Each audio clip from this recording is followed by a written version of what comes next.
আজ আমি আপনাদের পাঠ করে শোনাচ্ছি সত্যজিৎ রায়ের লেখা ফ্রিটস গল্পটি। জয়ন্তর দিকে মিনিটখানেক তাকিয়ে থেকে তাকে প্রশ্নটা না করে পারলাম না। তোকে আজ যেন কেমন মনমরা মনে হচ্ছে, শরীর টরীর খারাপ নয় তো? জয়ন্ত তার অন্যমনস্ক ভাবটা কাটিয়ে নিয়ে একটা ছেলে মানুষই হাসি হেসে বলল, না, শরীর তো খারাপ নয়ই, বরং অলরেডি অনেকটা তাজা লাগছে। জায়গাটা সত্যিই ভালো। তোর তো চেনা জায়গা, আগে জানতিস না ভালো? প্রায় ভুলে গেছিলাম। জয়ন্ত একটা দীর্ঘশ্বাস ফেলল। একদিন বাদে আবার ক্রমে ক্রমে মনে পড়ছে, বাংলোটা তো মনে হয় ঠিক আগের মতোই আছে। ঘরগুলোরও বিশেষ পরিবর্তন হয়নি। ফার্নিচারও কিছু কিছু সেই পুরনো আমলেরই রয়েছে বলে মনে হয়, যেমন এই বেতের টেবিল আর চেয়ারগুলো। বেয়ারা ট্রেতে করে চা আর বিস্কুট দিয়ে গেল।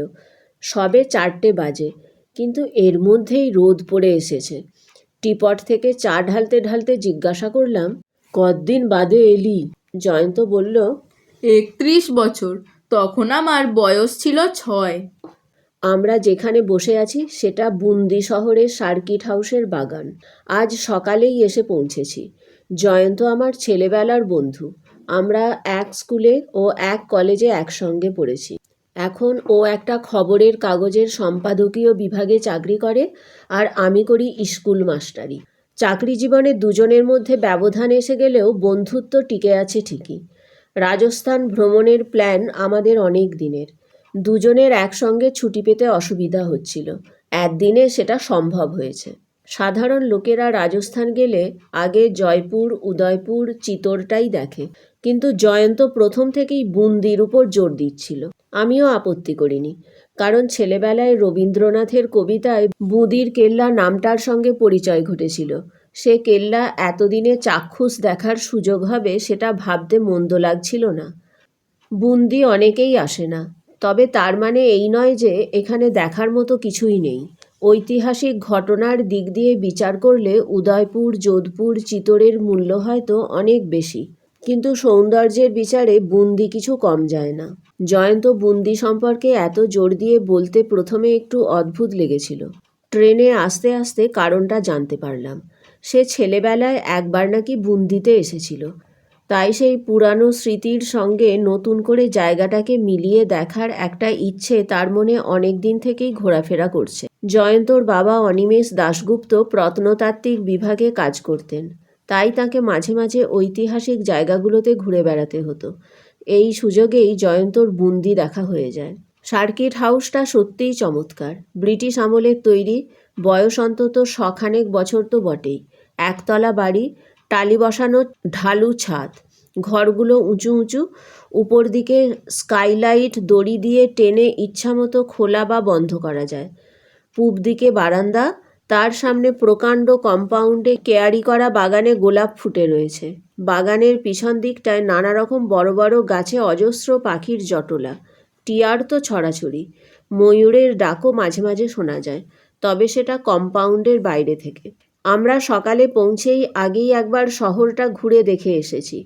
পাহাড়ের গায়ে বসানো বুন্দির বিখ্যাত কেল্লা আজ দূর থেকে দেখেছি, কাল একেবারে ভিতরে গিয়ে দেখব। শহরে ইলেকট্রিক পোস্টগুলো না থাকলে মনে হতো যেন আমরা সেই প্রাচীন রাজপুত আমলে চলে এসেছি।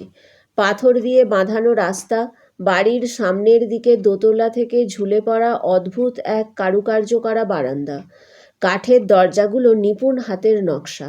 দেখে মনেই হয় না যে আমরা যান্ত্রিক যুগে বাস করছি। এখানে এসে অবধি লক্ষ্য করছি জয়ন্ত সচরাচর যা বলে তার চেয়ে একটু কম কথা বলছে। হয়তো অনেক পুরনো স্মৃতি তার মনে ফিরে আসছে। ছেলেবেলায় কোনো জায়গায় অনেক দিন পরে ফিরে এলে মনটা উদাস হয়ে যাওয়া আশ্চর্য নয়।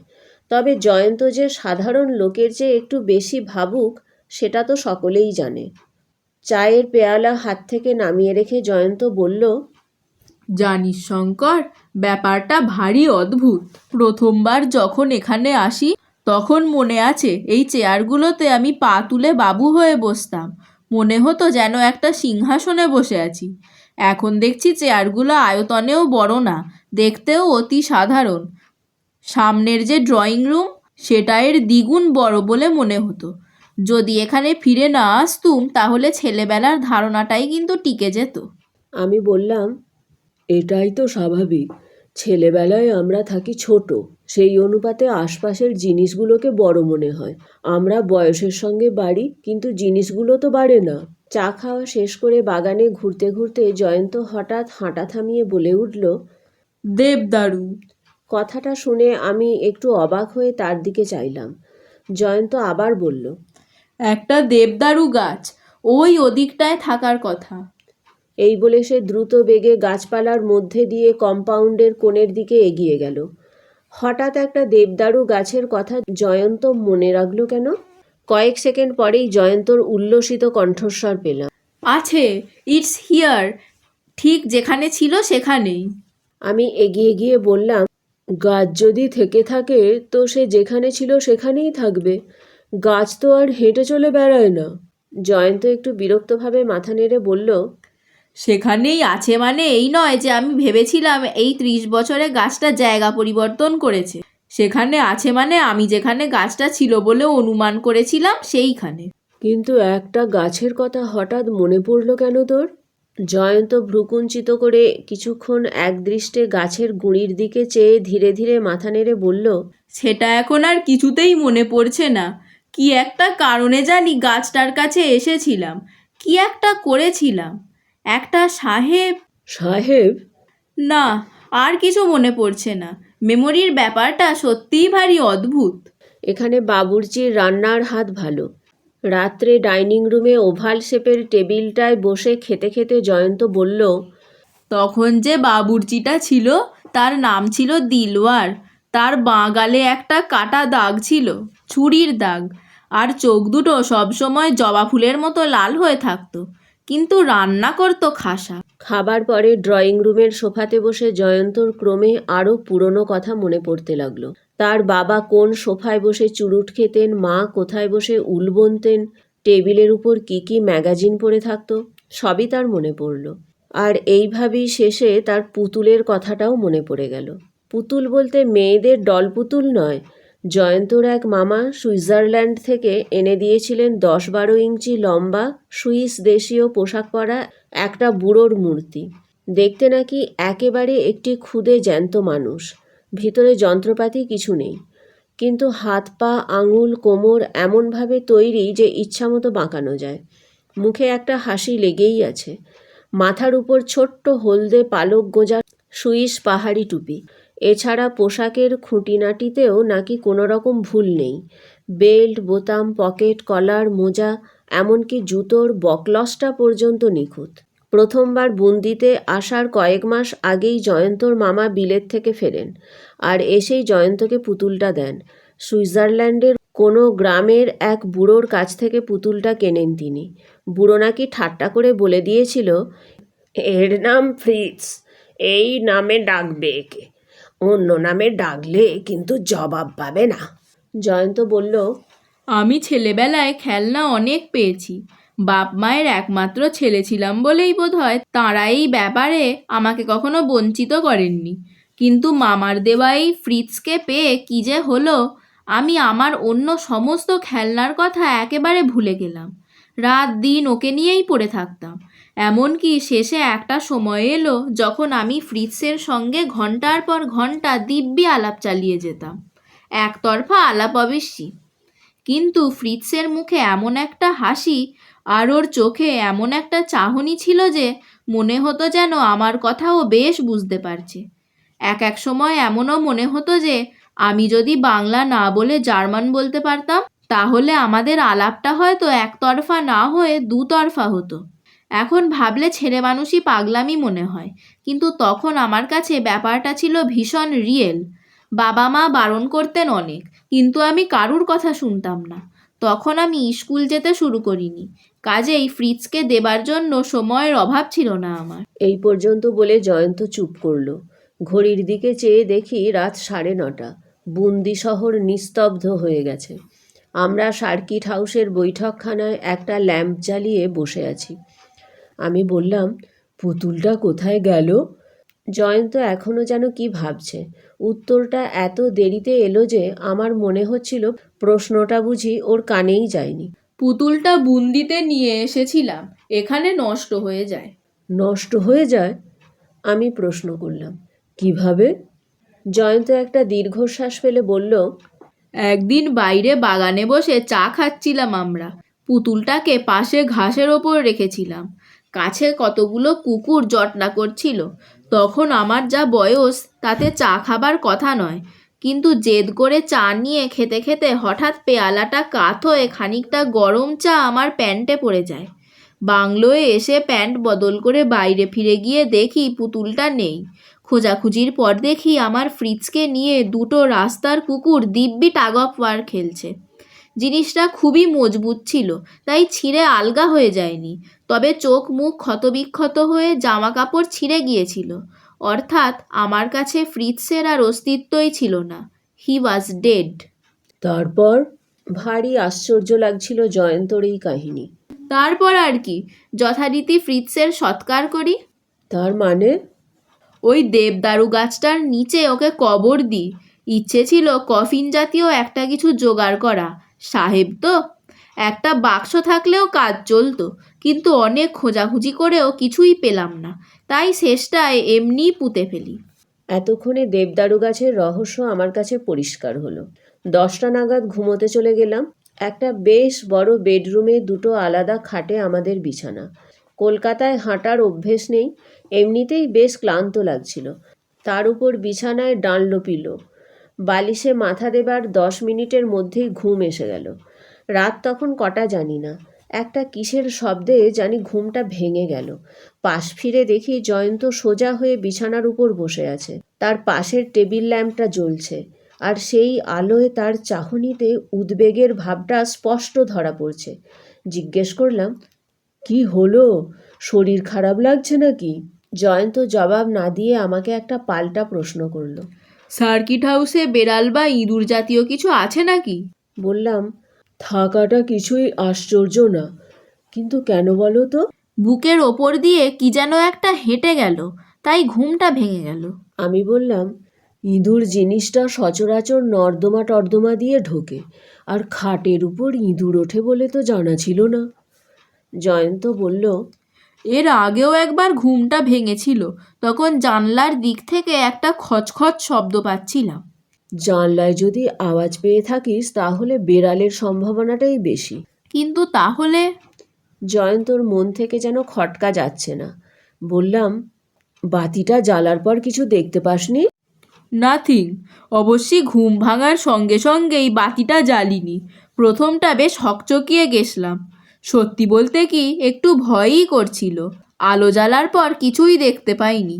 তার মানে যদি কিছু এসে থাকে তাহলে সেটা ঘরের মধ্যেই আছে। তা দরজা যখন দুটোই বন্ধ। আমি চট করে বিছানা ছেড়ে উঠে ঘরের আনাচে কানাচে খাটের তলায় সুটকেসের পিছনে একবার খুঁজে দেখে নিলাম। কোথাও কিচ্ছু নেই।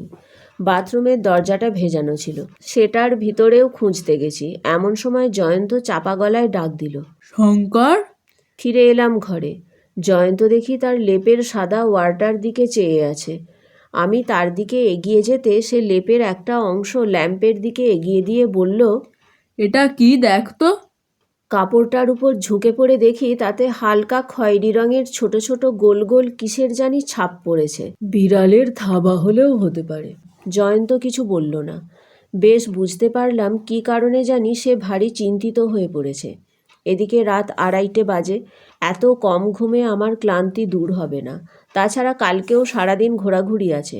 তাই আমি পাশে আছি, কোনো ভয় নেই, ছাপগুলো আগে থেকেই থাকতে পারে ইত্যাদি বলে কোনো রকমে তাকে আশ্বাস দিয়ে বাতি নিভিয়ে আবার শুয়ে পড়লাম। আমার কোনো সন্দেহ ছিল না যে জয়ন্ত যে অভিজ্ঞতার কথা বলল সেটা আসলে তার স্বপ্নের অন্তর্গত। বুন্দিতে এসে পুরনো কথা মনে পড়ে ও একটা মানসিক উদ্বেগের মধ্যে রয়েছে, আর তার থেকেই বুকে বেড়াল হাঁটার স্বপ্নের উদ্ভব হয়েছে। রাত্রে আর কোনো ঘটনা ঘটে থাকলে আমি সে বিষয়ে কিছু জানতে পারিনি। তবে জয়ন্তও সকালে উঠে নতুন কোনো অভিজ্ঞতার কথা বলেনি। তবে তাকে দেখে এটুকু বেশ বুঝতে পারলাম যে রাত্রে তার ভালো ঘুম হয়নি। মনে মনে স্থির করলাম যে আমার কাছে যে ঘুমের বড়িটা আছে, আজ রাত্রে শোয়ার আগে তার একটা জয়ন্তকে খাইয়ে দেব। আমার প্ল্যান অনুযায়ী আমরা ব্রেকফাস্ট সেরে 9টার সময় বুন্দির কেল্লা দেখতে গেলাম। গাড়ির ব্যবস্থা করা ছিল আগে থেকেই। কেল্লায় পৌঁছতে পৌঁছতে হয়ে গেল প্রায় 9:30। এখানে এসেও দেখি জয়ন্তর সব ছেলেবেলার কথা মনে পড়ে যাচ্ছে। তবে সৌভাগ্যক্রমে তার সঙ্গে তার পুতুলের কোনো সম্পর্ক নেই। সত্যি বলতে কি, জয়ন্তর ছেলেমানুষি উল্লাস দেখে মনে হচ্ছিল সে বোধহয় পুতুলের কথাটা ভুলে গেছে। একটা জিনিস দেখে আর চেঁচিয়ে চেঁচিয়ে ওঠে। ওই যে গেটের মাথায় সেই হাতি, ওই যে সেই গম্বুজ, এই সেই রূপোর খাট আর সিংহাসন, ওই যে দেওয়ালে আঁকা ছবি। কিন্তু ঘণ্টাখানেক যেতে না যেতেই তার ফুর্তি কমে এলো। আমি নিজে এত তন্ময় ছিলাম যে প্রথমে সেটা বুঝতে পারিনি। একটা লম্বা ঘরের ভিতর দিয়ে হাঁটছি আর সিলিংয়ের দিকে চেয়ে ঝাড় লণ্ঠন দেখছি। এমন সময় হঠাৎ খেয়াল হলো জয়ন্ত আমার পাশে নেই। কোথায় পালালো সে? আমাদের সঙ্গে একজন গাইড ছিল। সে বলল বাবু বাইরে ছাতের দিকটায় গেছে। দরবার ঘর থেকে বেরিয়ে এসেই দেখি জয়ন্ত বেশ খানিকটা দূরে ছাতের উল্টো দিকের পাঁচিলের পাশে অন্যমনস্কভাবে দাঁড়িয়ে আছে। সে আপন চিন্তায় এমনই মগ্ন যে আমি পাশে গিয়ে দাঁড়াতেও তার অবস্থার কোনো পরিবর্তন হলো না। শেষটায় আমি নাম ধরে ডাকতে সে চমকে উঠল। বললাম, কি হয়েছে তোর? ঠিক করে বলতো। এমন চমৎকার জায়গায় এসে তুই মুখ বেজার করে চুপচাপ দাঁড়িয়ে থাকবি? এ আমার বরদাস্ত হচ্ছে না। জয়ন্ত শুধু বলল, তোর দেখা শেষ হয়েছে কি? তাহলে এবার? আমি একা হলে নিশ্চয়ই আরও কিছুক্ষণ থাকতাম, কিন্তু জয়ন্তর ভাবগতিক দেখে সার্কিট হাউসে ফিরে যাওয়াই স্থির করলাম। পাহাড়ের গা দিয়ে বাঁধানো রাস্তা শহরের দিকে গিয়েছে। আমরা দুজনে চুপচাপ গাড়ির পেছনে বসে আছি। জয়ন্তকে সিগারেট অফার করতে সে নিল না। তার মধ্যে একটা চাপা উত্তেজনার ভাব লক্ষ্য করলাম, যেটা প্রকাশ পাচ্ছিল তার হাত দুটোর অস্থিরতায়। হাত একবার গাড়ির জানলায় রাখছে, একবার কোলের উপর, পরক্ষণেই আবার আঙুল মটকাচ্ছে, না হয় নখ কামড়াচ্ছে। জয়ন্ত এমনিতেই শান্ত মানুষ। তাকে এভাবে ছটপট করতে দেখে আমার ভারী অস্বস্তি লাগছিল। মিনিট 10 এইভাবে চলার পর আমি আর থাকতে পারলাম না। বললাম, তোর দুশ্চিন্তার কারণটা আমায় বললে হয়তো তোর কিছুটা উপকার হতে পারে। জয়ন্ত মাথা নেড়ে বলল, বলে লাভ নেই, কারণ বললে তুই বিশ্বাস করবি না। বিশ্বাস না করলেও বিষয়টা নিয়ে অন্তত তোর সঙ্গে আলোচনা করতে পারবো। কাল রাত্রে ফ্রিৎস আমাদের ঘরে এসেছিল। লেপের ওপর ছাপগুলো সব ফ্রিৎসের পায়ের ছাপ।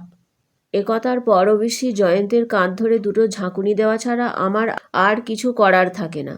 যার মাথায় এমন একটা প্রকাণ্ড আজগুবি ধারণা আশ্রয় নিয়েছে তাকে কি কিছুই বলে বোঝানো যায়?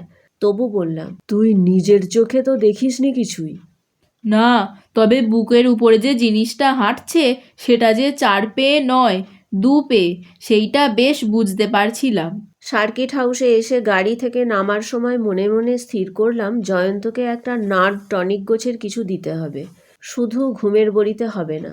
ছেলেবেলার সামান্য একটা স্মৃতি একটা 37 বছরের জোয়ান মানুষকে এত উদ্ব্যস্ত করে তুলবে, এ কিছুতেই হতে দেওয়া চলে না। ঘরে এসে জয়ন্তকে বললাম, 12টা বাজে, স্নানটা সেরে ফেললে হতো না? জয়ন্ত তুই আগে যা বলে খাটে গিয়ে শুয়ে পড়ল। স্নান করতে করতে আমার মাথায় ফন্দি এলো। জয়ন্তকে স্বাভাবিক অবস্থায় ফিরিয়ে আনার বোধহয় এই একমাত্র রাস্তা। ফন্দিটা এই, 30 বছর আগে যদি পুতুলটাকে একটা বিশেষ জায়গায় মাটির তলায় পুঁতে রাখা হয়ে থাকে, আর সেই জায়গাটা কোথায় যদি জানা থাকে, তাহলে সেখানে মাটি খুঁড়লে আস্ত পুতুলটাকে আগের অবস্থায় না পেলেও তার কিছু অংশ এখনও নিশ্চয়ই পাবার সম্ভাবনা আছে। কাপড় জামা মাটির তলায় 30 বছর থেকে যেতে পারে না, কিন্তু ধাতব জিনিস যেমন ফ্রিৎসের বেল্টের বকলস বা কোটের পেতলের বোতাম, এসব জিনিসগুলো টিকে থাকা কিছুই আশ্চর্য নয়। জয়ন্তকে যদি দেখানো যায় যে তার সাধের পুতুলের শুধু ওই জিনিসগুলোই অবশিষ্ট আছে আর সব মাটির সঙ্গে মিশে গেছে, তাহলে হয়তো তার মনটা থেকে উদ্ভট ধারণা দূর হবে। এ না করলে প্রতি রাত্রেই সে আজগুবি স্বপ্ন দেখবে আর সকালে উঠে বলবে ফ্রিৎস আমার বুকের ওপর দিয়ে হাঁটাহাঁটি করছিল। এইভাবে ক্রমে তার মাথাটা বিগড়ে যাওয়া অসম্ভব না। জয়ন্তকে ব্যাপারটা বলাতে তার ভাব দেখে মনে হলো ফন্দিটা তার মনে ধরেছে। কিছুক্ষণ চুপচাপ থেকে সে বলল, খুঁড়বে কে? কোদাল কোথায় পাবে? আমি হেসে বললাম, এত বড় বাগান যখন রয়েছে তখন মালিও একটা নিশ্চয়ই আছে, আর মালি থাকা মানেই কোদালও আছে। লোকটাকে কিছু বকশিস দিলে সে মাটির এক প্রান্তে একটা গাছের গুঁড়ির পাশে খানিকটা মাটি খুঁড়ে দেবে না, এটা বিশ্বাস করা কঠিন। জয়ন্ত তৎক্ষণাৎ রাজি হলো না। আমিও আর কিছু বললাম না। আরও দু একবার হুমকি দেবার পর সে স্নানটা সেরে এলো। এমনিতে খাইয়ে লোক হলেও দুপুরে সে মাত্র দুখানা হাতের রুটি আর সামান্য মাংসের কারি ছাড়া আর কিছুই খেলো না। খাওয়া সেরে বাগানের দিকের বারান্দায় গিয়ে বেতের চেয়ারে বসে রইলাম দুজনে। আমরা ছাড়া সার্কিট হাউসে কেউ নেই। দুপুরটা থমথমে। ডান দিকে নুড়ি ফেলা রাস্তার ওপাশে একটা কৃষ্ণচূড়া গাছে কয়েকটা হনুমান বসে আছে। মাঝে মাঝে তাদের হুপ হুপ ডাক শোনা যাচ্ছে। 3টে নাগাদ একটা পাগড়ি পরা লোক হাতে একটা ঝাড়ি নিয়ে বাগানে এলো। লোকটার বয়স হয়েছে। চুল, গোঁফ, গালপাট্টা সবই ধবধবে সাদা। তুমি বলবে না আমি? জয়ন্তর প্রশ্নতে আমি তার দিকে আশ্বাসের ভঙ্গিতে একটা হাত তুলে ইশারা করে চেয়ার ছেড়ে উঠে সোজা চলে গেলাম মালিটার দিকে। মাটি খোঁড়ার প্রস্তাবে মালি প্রথমে কেমন জানি অবাক সন্দিগ্ধ দৃষ্টিতে আমাদের দিকে তাকালো। বোঝা গেল এমন প্রস্তাব তাকে এর আগে কেউ কোনো দিন করেনি। তাই কাহে বাবু? প্রশ্নতে আমি তার কাঁধে হাত রেখে নরম গলায় বললাম, কারণটা না হয় নাই জানলে 5 টাকা বকশিস দেব, যা বলছি করে দাও। বলা বাহুল্য, মালি তাতে শুধু রাজিই হলো না, দন্ত বিকশিত করে সেলাম টেলাম ঠুকে এমন ভাব দেখালো যেন সে আমাদের চিরকালের কেনা গোলাম। বারান্দায় বসা জয়ন্তকে হাতছানি দিয়ে ডাকলাম। সে চেয়ার ছেড়ে আমার দিকে এগিয়ে এলো। কাছে এসে বুঝলাম তার মুখ অস্বাভাবিক রকম ফ্যাকাশে হয়ে গেছে। আশা করি খোঁড়ার ফলে পুতুলের কিছুটা অংশ অন্তত পাওয়া যাবে। মালি ইতিমধ্যে কোদাল নিয়ে এসেছে। আমরা 3 জনে দেবদারু গাছটার দিকে এগোলাম। গাছের গুঁড়িটার থেকে হাত ডেরেক দূরে একটা জায়গার দিকে হাত দেখিয়ে জয়ন্ত বলল, এইখানে। ঠিক মনে আছে তো তোর? আমি জিজ্ঞাসা করলাম। জয়ন্ত মুখে কিছু না বলে কেবল মাথাটা একবার নাড়িয়ে হ্যাঁ বুঝিয়ে দিল। কতটা নিচে পুঁতেছিলি? 1 বিঘত তো হবেই। মালি আর দ্বিরুক্তি না করে মাটিতে কোপ দিতে শুরু করলো। লোকটার রসবোধ আছে। খুঁড়তে খুঁড়তে একবার জিজ্ঞেস করলো মাটির নিচে ধন দৌলত আছে কিনা, এবং যদি থাকে তাহলে তার থেকে তাকে ভাগ দেওয়া হবে কিনা। কথা শুনে আমি হাসলেও জয়ন্তর মুখে কোনো হাসির আভাস দেখা গেল না। অক্টোবর মাসে বুন্দিতে গরম নেই, কিন্তু কলারের নিচে জয়ন্তর শার্ট ভিজে গেছে। সে এক দৃষ্টে মাটির দিকে চেয়ে রয়েছে। মালি কোদালের কোপ মেরে চলেছে। এখনও পুতুলের কোনো চিহ্ন দেখা যাচ্ছে না কেন? একটা ময়ূরের তীক্ষ্ণ ডাক শুনে আমি মাথাটা একবার ঘুরিয়েছি। এমন সময় জয়ন্তর গলা দিয়ে একটা অদ্ভুত আওয়াজ পেয়ে আমার চোখটা তৎক্ষণাৎ তার দিকে চলে গেল। তার নিজের চোখ যেন ঠিকরে বেরিয়ে আসছে। পরক্ষণেই তার কম্পমান ডান হাতটা সে ধীরে ধীরে বাড়িয়ে দিয়ে তর্জনীটাকে সোজা করে গর্তটার দিকে নির্দেশ করল। আঙুলটাকে স্থির রাখতে পারছে না সে। তারপর এক অস্বাভাবিক শুকনো ভয়ার্ত স্বরে প্রশ্ন এলো, ওটা কি? মালির হাত থেকে কোদালটা মাটিতে পড়ে গেল। মাটির দিকে চেয়ে যা দেখলাম তাতে ভয়ে, বিস্ময়ে ও অবিশ্বাসে আপনা থেকেই আমার মুখ হাঁ হয়ে গেল। দেখলাম গর্তের মধ্যে ধুলো মাখা অবস্থায় চিত হয়ে হাত পা ছড়িয়ে পড়ে আছে একটি 10-12 ইঞ্চি ধবধবে সাদা নিখুঁত নরকঙ্কাল। আমার এই গল্প পাঠ যদি আপনাদের ভালো লাগে, চ্যানেলটিকে লাইক, শেয়ার এবং সাবস্ক্রাইব করবেন। আপনাদের মূল্যবান মতামত কমেন্টের মাধ্যমে জানাবেন। ধন্যবাদ।